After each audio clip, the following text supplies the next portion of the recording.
کسی بادشاہ کا گزر ایک ایسے بوڑھے شخص پر ہوا جو درختوں کی کان چاند کر رہا تھا۔ اسے دیکھ کر بادشاہ نے جاتے وقت کہا کہ اے بوڑھے، کیا تجھے ان درختوں سے پھل کھانے کی امید ہے جن کی تو خدمت میں لگا ہوا ہے؟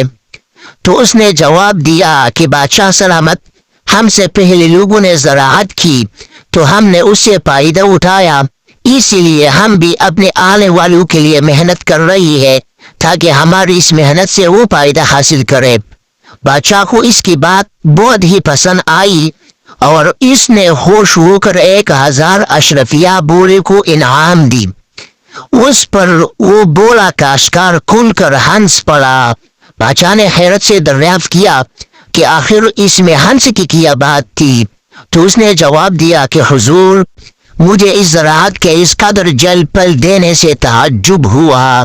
یہ بات سن کر بادشاہ نے 1000 اشرفیہ اور دے دی۔ اس پر بوڑھے کو پھر ہنسی آ گئی۔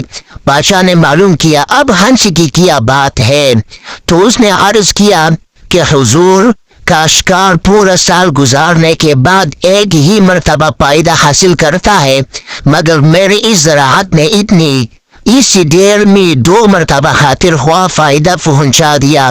یہ سن کر بادشاہ نے 1000 اشرفیہ اور دی اور کاشتکار کو اپنے کام میں لگا کر چھوڑ گیا۔